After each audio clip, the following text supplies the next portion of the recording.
When you are faced with a difficult decision, what do? You don't shout it out because I'm sure, but I want you to think about when you have a difficult decision you have to make. Like, what is step one for you? Is it Google? Is it your mom? Is it quick prayer? Is it, I don't really think, I just act? Like, what is it? I found myself, and my wife found herself, in quite a difficult dilemma last weekend while we were away from you. It was Saturday night. We were at Denver, and we had gotten an Airbnb. And the Airbnb, it wasn't exactly what you'd hoped for. The pictures are always beautiful. And then you show up, and you're like, not the same place.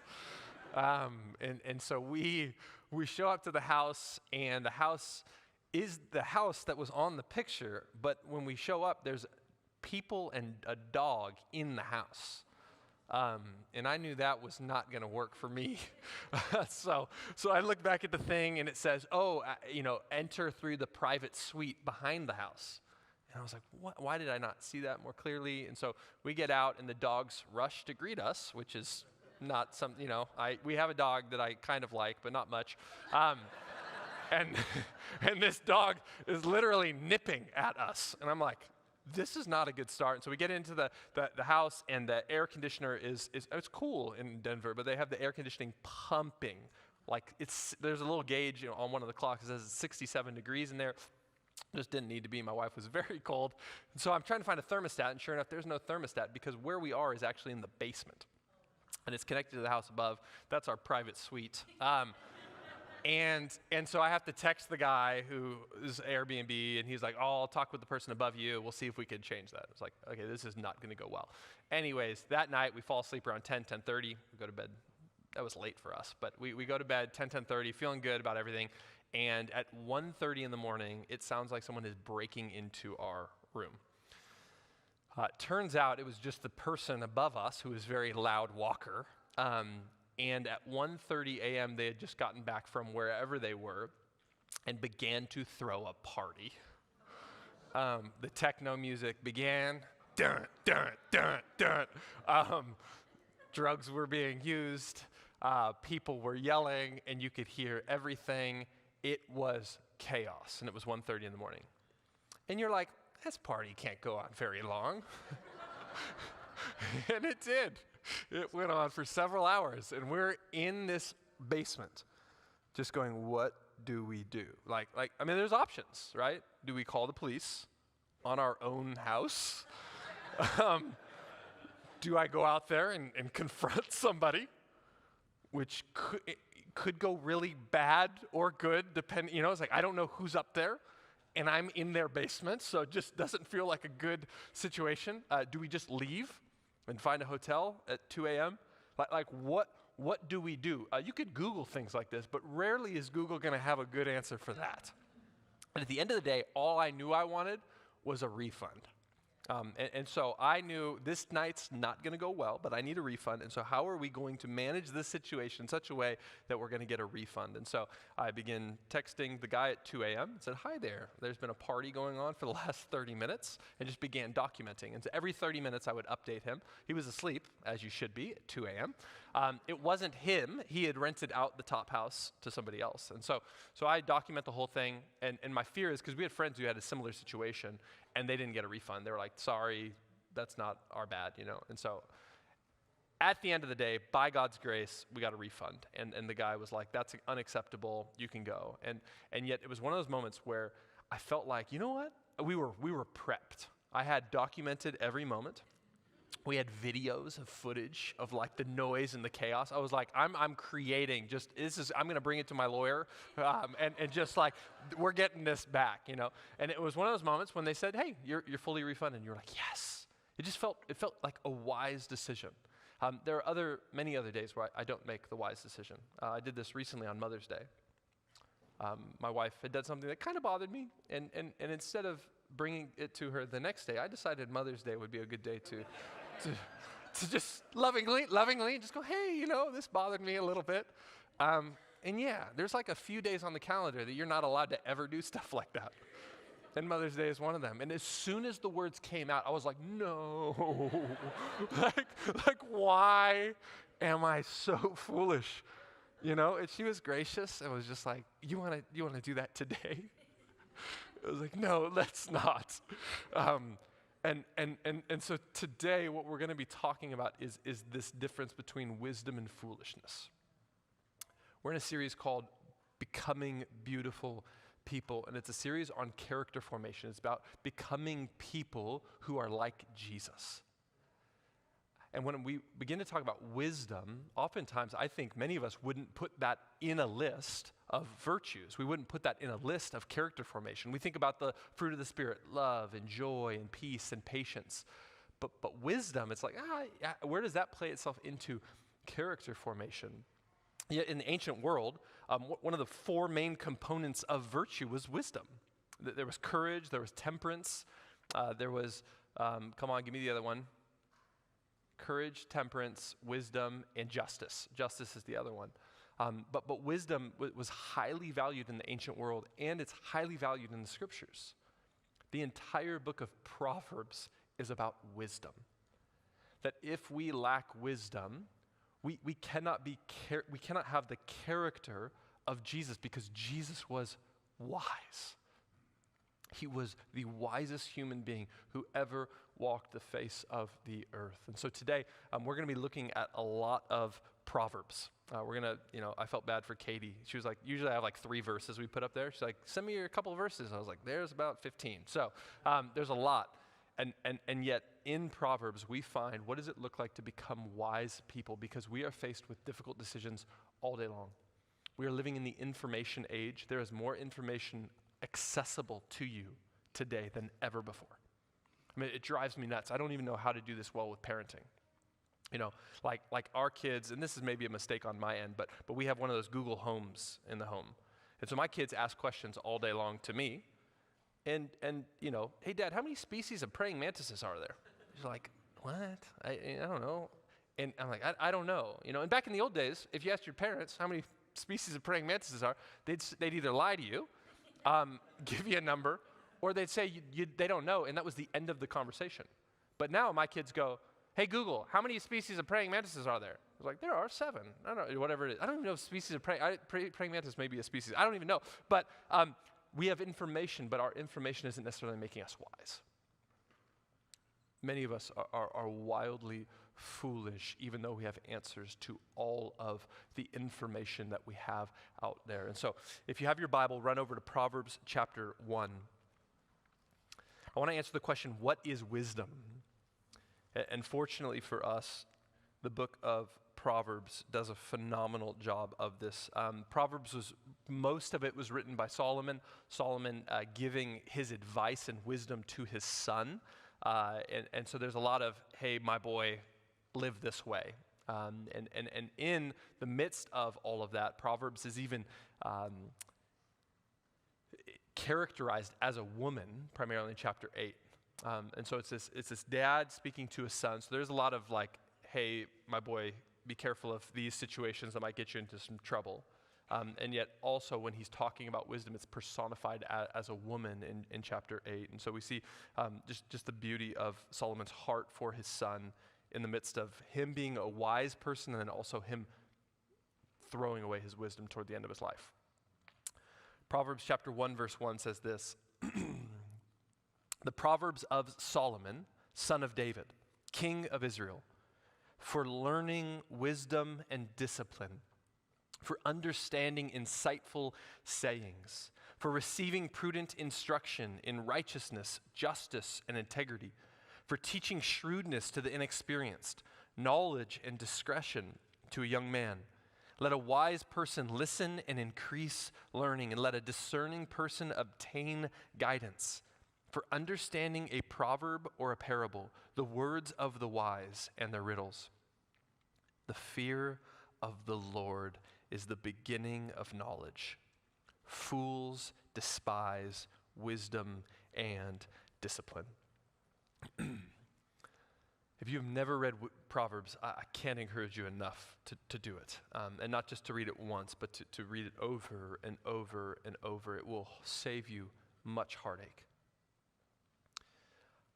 Wisdom throughout the book of Proverbs is going to be defined in multiple ways. But what wisdom really is wisdom is this ability to understand and skillfully navigate the complexities of life in God's world. It is the ability to understand the world, like to be able to look around the world and go, okay, I'm understanding things, and then to skillfully navigate the complexities of the world. And it's God's world.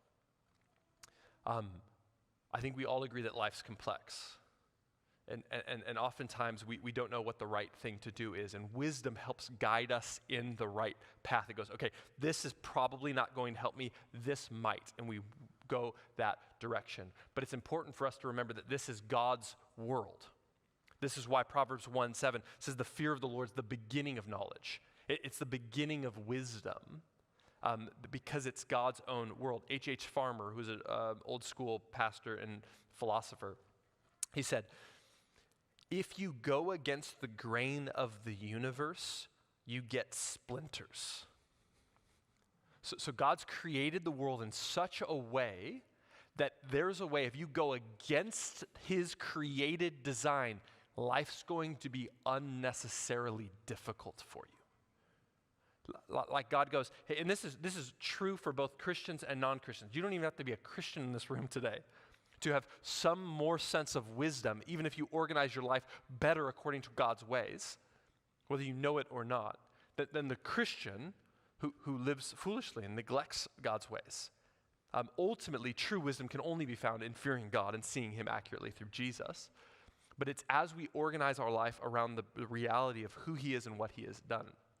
And so, a couple things that wisdom isn't. Wisdom isn't pure only knowledge.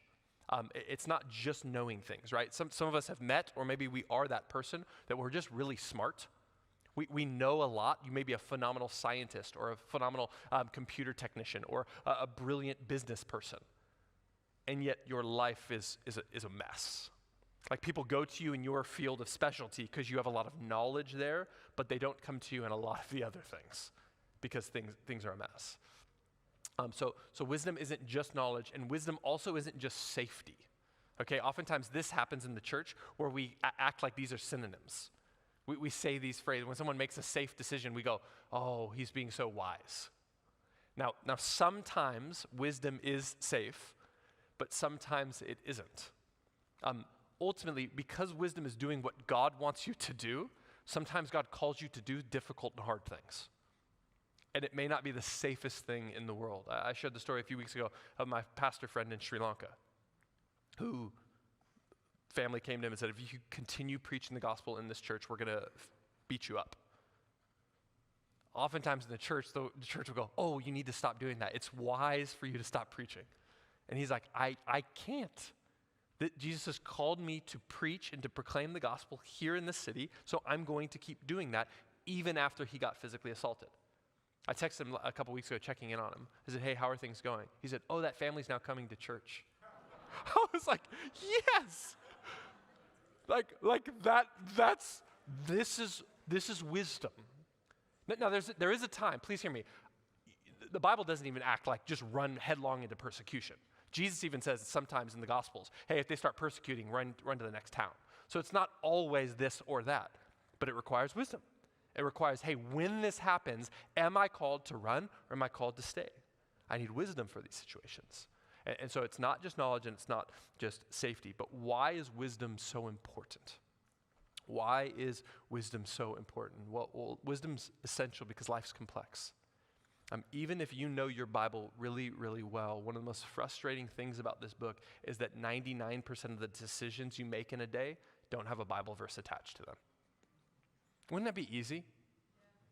You're like, who should I marry? It's like, oh, turn to Proverbs. It's like, her name is, like, oh my goodness. Like, it would be so lovely. Hey, where should I move? What career should I pursue? You're not going to find a Bible verse for that. What should I eat for lunch today? Like the 99%, and as I was thinking this week, it's so funny when you start thinking about something like this, I'm like, when's the last time I had to make a decision like this? And then I started studying this, and I literally got several emails, calls, and text messages this week where people are literally going, hey, here's the situation, what do I do? And I'm like, oh gosh. Yeah, that's when we need wisdom. And this is happening all day to us. Every single day you're encountering something that's wildly complex. And what you need, yes, know your scriptures, but oftentimes the scriptures aren't going to perfectly answer that question for you. We need wisdom. We need the skillful ability to navigate. Should I go this way? Should I go that way? Oftentimes the world it's gray. It's not always black and white. And that's one of the mistakes that a lot of religious people make. They think the world is black and white. They go, oh, every single question has a clear answer. Some of you grew up in churches like that. You had a question, can we watch The Simpsons? No. Just everything's yes or no. That was a weird example off the top of my head, but like there was never any gray issue. It was just yes or no. Can you do this? Nope. Why? Because this person said so. Everything's black and white. So that's the religious world. The secular world's like, everything's gray. There is no black or white anywhere. Who's to say if you want to do this, you want to do that? No one. You make decisions for yourself. And yet gospel people, Christian people, Bible people go, the world is gray, and yet there are decisions that are better than others. There's a lot of gray area where people ask a question, you're like, man, I'm not sure if it's yes or no, but let's make a pros and cons list. Let's think about this. Oh, my friend over here has actually been through a very similar scenario to you. Let's talk to them and see how that went for them when they made this decision or that decision. Life is very, very complex. Another reason why wisdom is so important is because wisdom brings joy. Anyone want to be more happy in their life? Yeah, I do. You need wisdom to be happy. Look at Proverbs chapter 3, verse 13.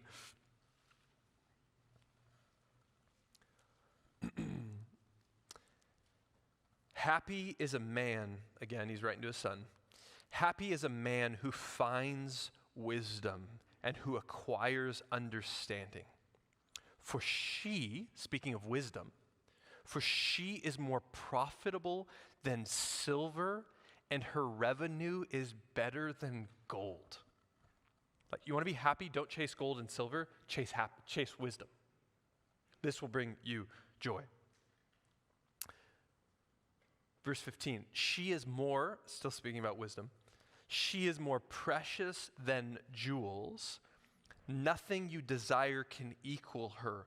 Long life is in her right hand, in her left riches and honor. Her ways are pleasant, and all her paths peaceful. She's a tree of life to those who embrace her, and those who hold on to her are happy. I love that. Sometimes in the church, we separate joy and happiness, and it just drives me nuts. Biblically, there's no distinction between joy and happiness. Just right there, it's like happy is the person who finds wisdom. And sometimes when we do that, we do these weird things in the world. We're like, do you want to be joyful or do you want to be happy? It's like, I don't know. So yeah, it's a false dichotomy. They're the same. It's a semantics game. But here, Solomon's saying, if you want to be happy, you need wisdom. I mean, think about how true this is. How much of your difficulty and sorrows and sadness in life go back to poor decisions you made? Like a lot of them. Now there is a type of suffering that happens that is not not because of you. Cancer or born with a physical disability or something like that's not your fault. And yeah, I'm not talking about that. But the decisions that are in our power and the suffering that we do bring upon ourselves sometimes, that's fully in our power, of who to date, of who to marry, of what career to pursue, of how to invest your finances, which friends should I do life closest with, those types of things that have significant impact on us and can cause a deep amount of sorrow or joy. That's what Solomon's talking about here. One of the errors in the church, oftentimes when we neglect the idea of wisdom, we just make everything about sin. And now sin is real in the scriptures. I talk a lot about sin. But sometimes when we talk about sin, we act like the world that we're living in, like God just randomly decided this is sinful and this is not sinful. And yet when we look at sin and righteousness, sin is also foolishness most of the time, if not every time. Because what sin is doing is going, I don't trust you, God. I'm going to do things my own way. I encountered this recently in a book I read from a non-Christian. And it was it's a fascinating account. I'm going to read it, and I want to just give some preface to it. He talks about adultery, not just as sin, because he's not a Christian, so he doesn't have that language. But he talks about adultery as foolishness. And when I was reading, I was like, this is really helpful. Now, I know some of you have committed adultery, and you've gone through the hard work of repairing your marriage. You've shared that. It's been in the light. You've confessed it. You're working through that. Praise Jesus. I'm not going to read this to shame you for that. This is more of a warning for those of you who, when you think about adultery, you go, maybe it's worth it.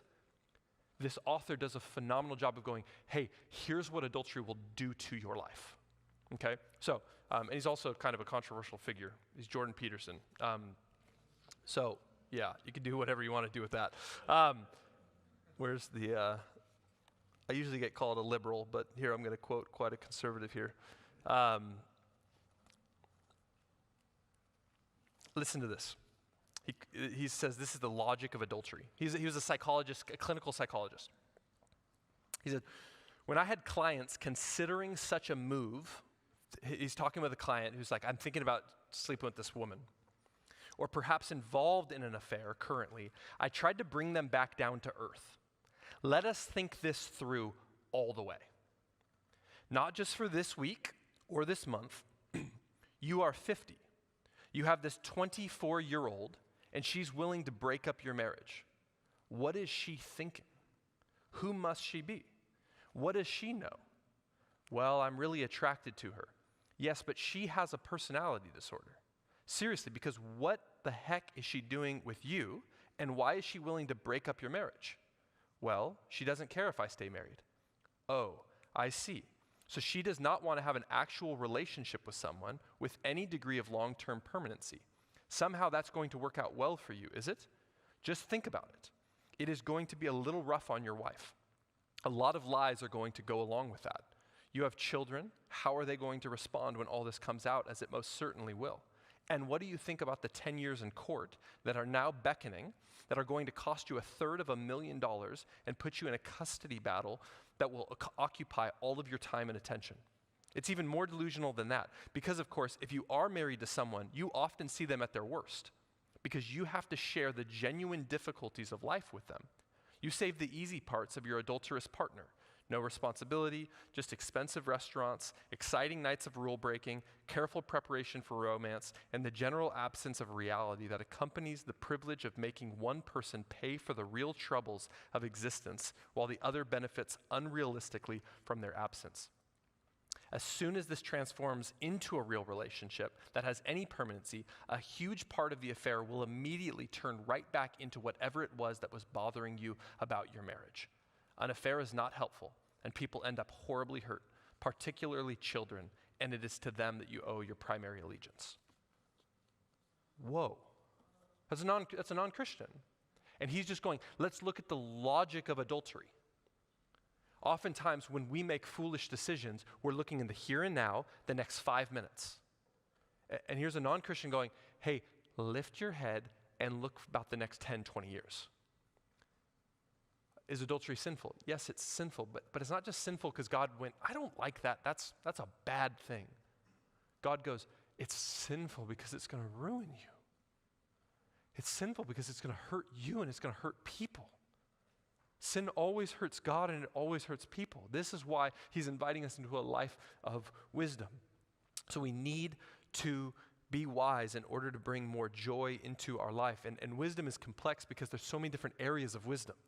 There's relational wisdom, there's financial wisdom, there's sexual wisdom, there's vocational wisdom, there's all these things. And as disciples of Jesus, if you're a Christian here today, what we want to be doing is growing in wisdom in all areas. Every single area we want to be constantly growing into wisdom in. And the book of Proverbs helps us in that. And another reason why wisdom is so important, This is going to be a little offensive, but it's because our natural default is fools. Okay? All of us. This is not like a, hey, this side of the room, or you out there. Like, every single one of us, our default position is foolishness. Everyone who's raised a child knows that. No one has a wise baby. I mean, the John's baby can talk at a really young age, very impressive. But babies are still foolish. That you have to train someone to become wise. You don't have wisdom naturally, because wisdom is the ability to skillfully navigate the complexities of life. Nancy Guthrie, in her commentary on Proverbs, she helpfully breaks up in Proverbs. She says there's 4 main fools in the book of Proverbs. We're going to have a little fun for a moment. It's kind of like, which Disney princess are you? You know, and you can characterize which one you think you are of the 4 fools. And if we're all honest, it's probably all 4 of them to a degree. And there's a scale here. There's a scale. So 0 to 100. And which fool are you? Which fool am I? Because again, in identifying which fool we are, then we can become wise. This isn't to like shame you. It's to help you see, okay, which fool am I? The 4 fools are these: the simple fool, the slacker, the agitator, and the arrogant. The simple, the slacker, the agitator, and the arrogant. Let's look at the simple fool real quick. Proverbs chapter 14. This is the simple fool. Proverbs 14, verse 15. I'm going to just be shooting out tons of scripture here. I think some of it will be up there. Proverbs 14, 15. The simple fool is this: the inexperienced one believes anything, but the sensible one watches his steps. Look at Proverbs 22, verse 3. A sensible person sees danger and takes cover, but the inexperienced keep going and are punished. Okay, so the simple fool in Proverbs is this gullible person. It's an inexperienced person. It's someone who gets the text message like, hey, you won $1,000. Send your social security number in. You're like, oh my gosh, like this is amazing. I just won $1,000. It's a simplicity of mindset, right? It's the fool who books an Airbnb without reading the small words, right? I had to go back to it to look at it. Guys, I was so embarrassed. It's the Airbnb. I was so excited about it. And I looked back at the description, and it said, a private suite with an entrance to the lower level. I was like, ooh, lower level. It's called a basement.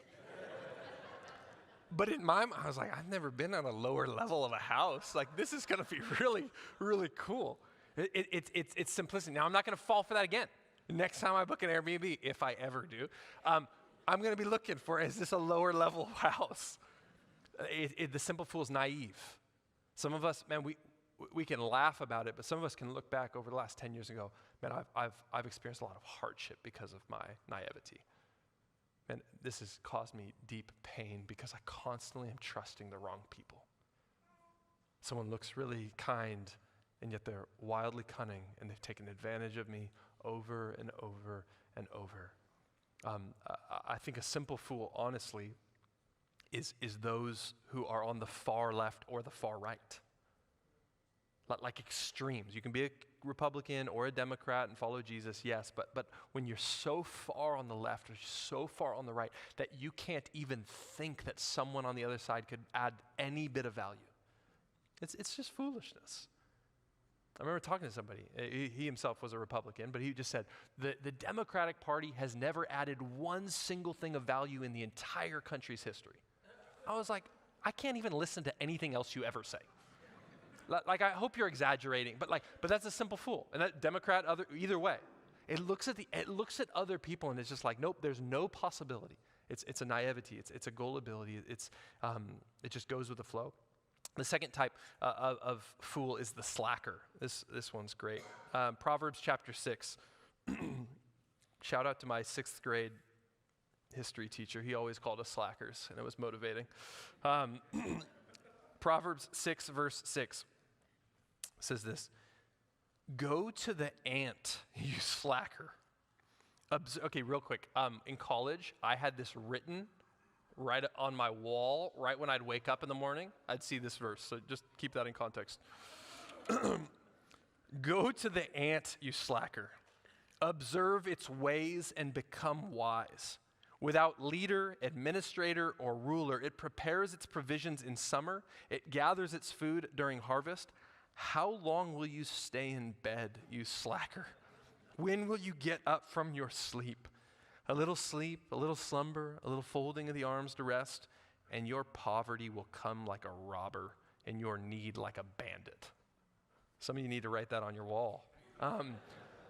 Like this is the slacker. Proverbs 26, the slacker comes up with an excuse, gets invited. He's like, "I can't go outside. There might be a lion in the streets." The slacker's always coming up with excuses.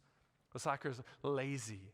You know, the classic example is Dumb and Dumber, right?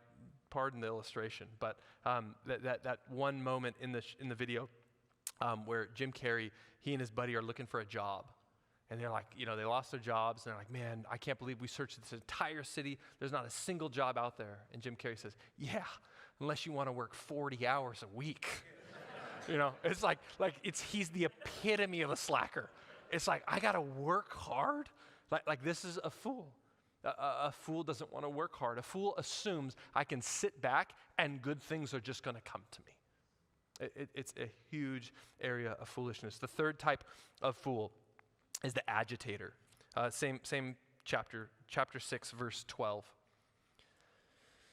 "A worthless person, a wicked man, goes around speaking dishonestly, winking his eyes, signaling with his feet, and gesturing with his fingers.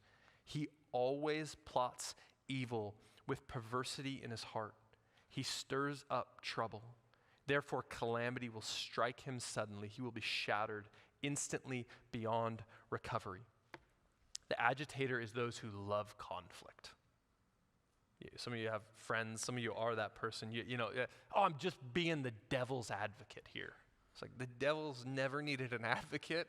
You've got to relax. It's just that constantly, I got to see the other side. I got to kind of stoke the fire, right? There's on a scale of this, there's just the annoying, aggressive, quarrelsome person, and then on the other side of the scale, it's violence. Like the fool can be an evil person in Proverbs. Some of you work with someone like this, where it's like, you're like, you don't even have a comprehension for the type of evil that exists in some people. And so you're constantly taken advantage of. But this is the agitator. They're always doing things to stir the pot. They love to see other people hurting. I just read a wild book called The Devil in the White City. It was about Dr. H.H. Holmes, who was a notorious serial killer during the Chicago World Fair in the 1890s. I mean, you got Hitler, obviously, but H.H. Holmes, he's up there with him. The story of what he did and how he went about it, it was disturbing reading the story. And you're like, I think our world almost has no context for evil anymore. We're just like, oh, something bad happened to him when he was a child. Maybe, but the dude's evil. Evil. It's an agitator. And the fourth type of fool is the arrogant.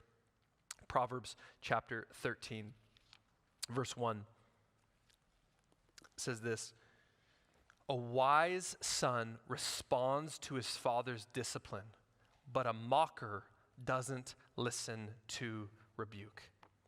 The arrogant person is an arrogant fool who's unable to receive criticism or feedback. I mean, can we all admit it's hard when someone goes, "Hey, I see something in your life that I want to see changed." It's foolishness that jumps to the defense. It goes, "I'm never wrong about anything. What could you possibly be bringing me?" The wise person is not arrogant. The wise person is able to go, "Okay, I'm listening. What do you see in me?" The wise person actually loves rebuke. They love discipline. They love when people call them out on things because they see it as an opportunity for growth. They may be able to, they can distinguish, this is not true, this is unhelpful.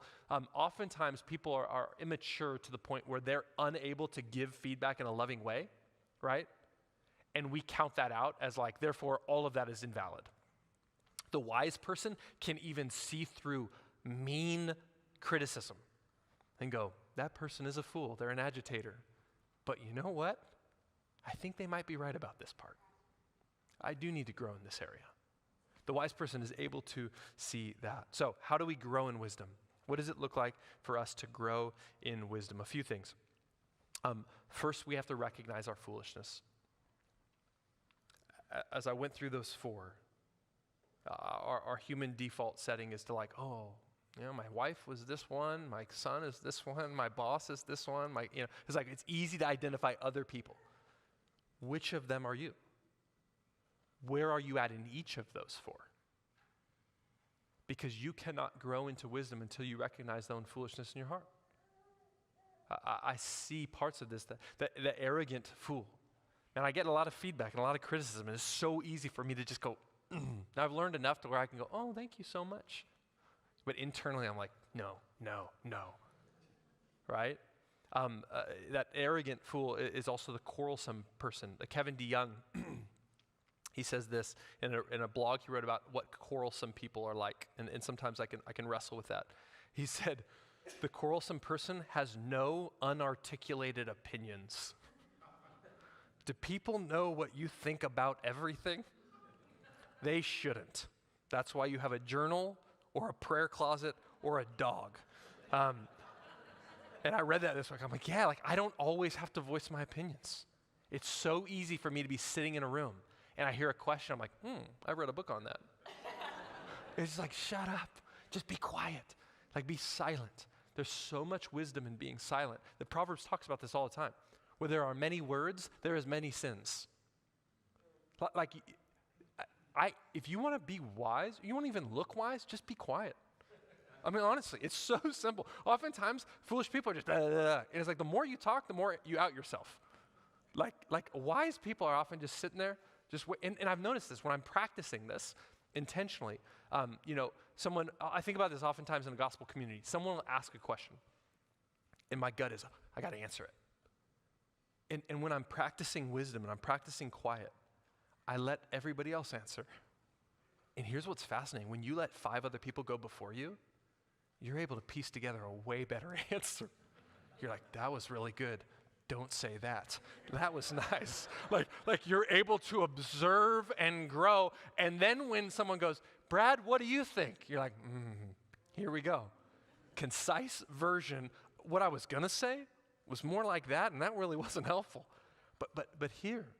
And so we have to recognize our own foolishness to grow into wise people. We also need to seek and receive wisdom. As much as wisdom is a skill that we can learn, James 1:5 says that it is a gift that God loves to give. It says, are you lacking in wisdom? Pray and ask God for wisdom, and he will give it to you. I mean, if there's one Bible verse to know, it's like that one. God's literally looking to just dish out wisdom to us. And we're like, I won't ask very much. I honestly, I try to pray every single day for wisdom. Every single day I can remember. It's like, God, give me wisdom. I need wisdom in this situation. I need wisdom in this situation. I need wisdom here. He loves to give us wisdom. And as we sit with him, as we reorient our hearts back around him and go, okay, you're king, you're creator. Show me what you would want me to do in this situation. Help me see what wisdom looks like. Let us seek it and receive it in prayer. Another way we grow in wisdom is through choosing wise friends, right? The Proverbs are constantly talking about be careful who you spend your time with. Tim Ferriss is a non-Christian business guru dude, and he says this quote I love. He says, you are the average of the 5 people you most associate with. You're the average of the 5. So think about your 5 best friends. You're the average of that. Who do you want to be like? Who do you want to become like? If you're looking at your 5 best friends, you're like, these guys are all fools. You fit in real nicely. I promise. But if you look at your 5 friends and you're like, dude, these people are like, I look up to them. I love them. I'm encouraged by them. They help me become a better person. You're going to become wise. Like some of you, you need to have wiser friends. Now, yes, we're on mission and we love people, and there's situations where we need to rub shoulders with people that are not wise in order to love them well. I'm not saying ditch them, but the people who have deep influence on you, they should be wise people. They should be people that you go to, that when they speak, you're like, that was really helpful. And so who are you surrounding yourself with? Some of you genuinely need to find new friends. Like those friendships are taking you down constantly. They're the ones that you turn to when you have a difficult decision to make, and they're all like, yeah, do that, do that, do that. And you do it, you're like, my life's miserable. And your friend's like, you shouldn't have done that. You know, it's like you become the average of your friends. Let's choose wise friends who are making good decisions, people who you look up to and you're like, I'd like to be more like that. Those are people we should surround ourselves with. A couple last things. The most important, I will say, is this. If you want to grow in wisdom, you need to fear God and not people. Proverbs 9, verse 10. It's kind of like the pinnacle verse of all of Proverbs. Proverbs 9:10 says this. The fear of the Lord is the beginning of wisdom, and the knowledge of the Holy One is understanding. Okay, if you and I want to grow into becoming wise people, you have to fear God. You have to fear God. Now let's talk about that just for a moment. Fearing God isn't like, oh my gosh, I hate God, he's scary, and I need to stay away from him. That's not fearing God. Fearing God is in awe. It is being compelled and controlled by his beauty and his truth and his love. Okay? Proverbs also it pits against fearing God versus fearing people. Think about when it talks about fearing people, we all do this all day long, when you care too much about what people think of you. How many of our worst decisions in life have come because we cared way too much what people thought about us? If I do this, they're going to think this, they're going to. So think about, though, let's take that to the next degree. What does it mean when we fear people? It doesn't mean that you're afraid of them. It doesn't mean like, oh my gosh, I got to stay away from them. It's, I want you to like me. I want you to approve of me. I want you to accept me. Your opinion controls me. And Proverbs says, don't let people do that, let God. God, your opinion controls me.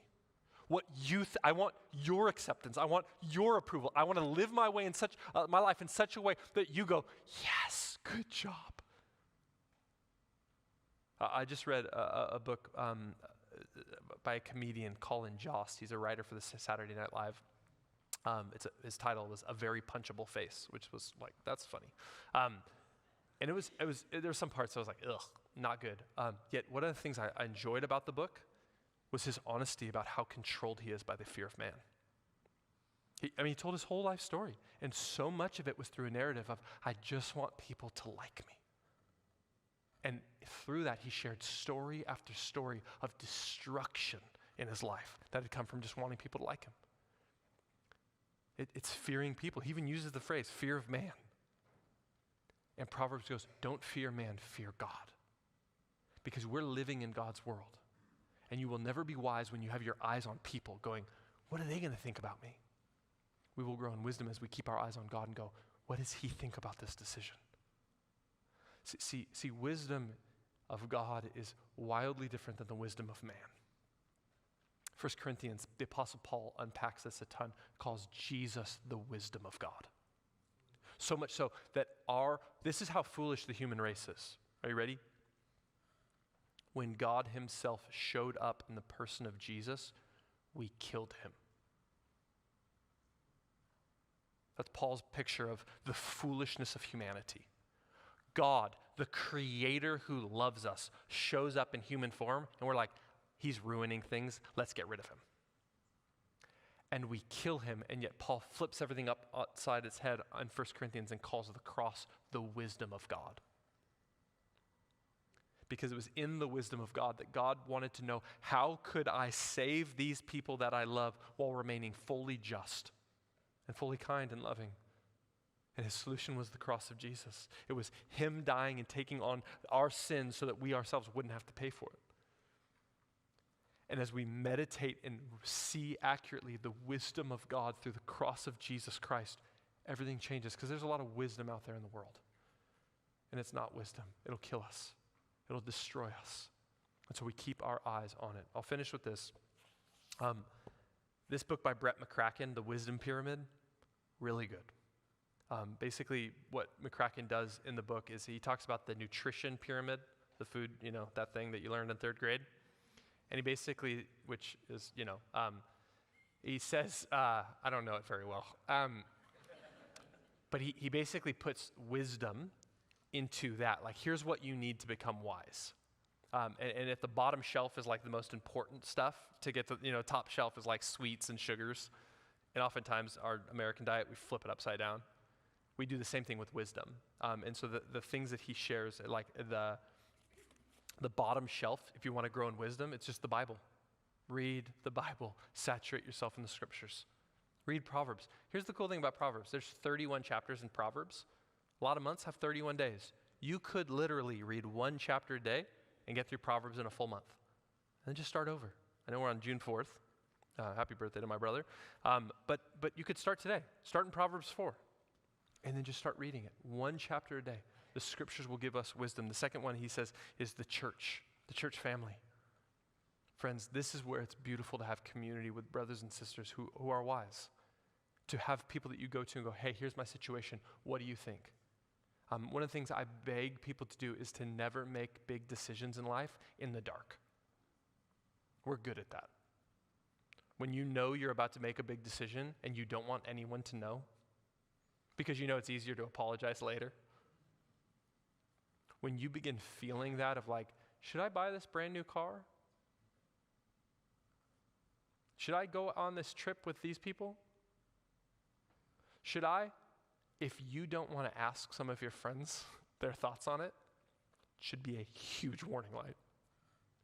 The church family is a beautiful source of wisdom. He talks about nature, that we grow in wisdom as we get outside. You stand outside and you see the stars, not in LA, but somewhere else. And you see that you are very small. And this is God's beautiful world. Through books, which I love.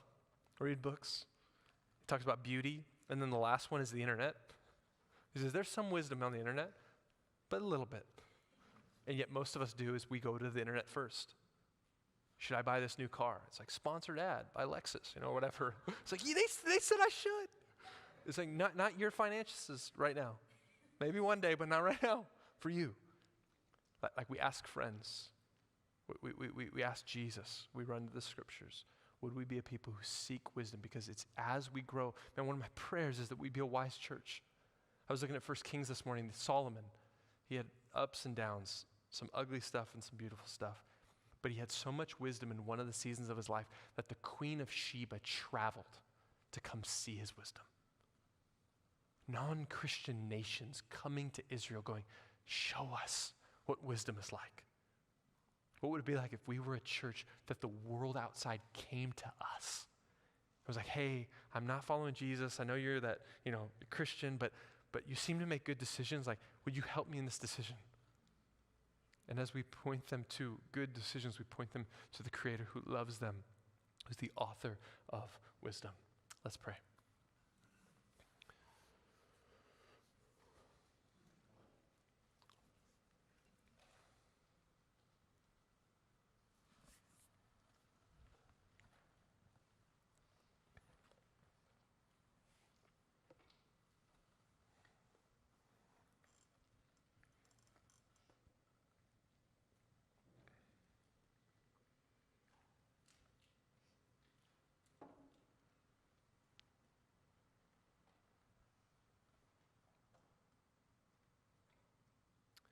Let's just do this. I feel like the Spirit's just highlighting that there's quite a few people in the room that have big decisions to make right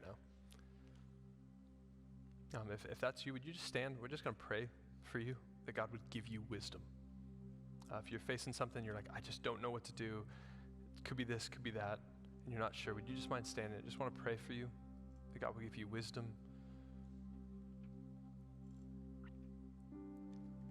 Jesus, thank you for these men and women. You know what they're going through. You know the difficulty. Maybe some sleepless nights. Maybe mixed opinions from even godly friends that are saying yes this or no that. And yet you promise that if we ask for wisdom, you'll give it. And so would we run to you first, as they're doing right now, just going, God, give me wisdom. Would you speak to them?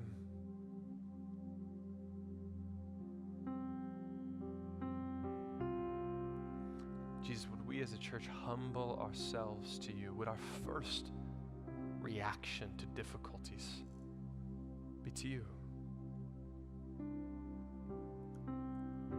We'd be people who maybe we have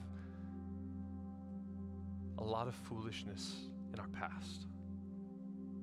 And we might even feel just debilitated by it. Like, I could never become wise because look at the foolish decisions I've made. Jesus, would you give us a fresh start? Would you allow us to choose the right thing today that honors you, that glorifies you, that loves people well? So that in 20 years you could look back and go, wow, he's given me wisdom. I've made good decisions overall. I don't regret my life. Thank you, Jesus. Would you make us a wise community as we keep our eyes fixed on you and fear you more than we fear people? We love you.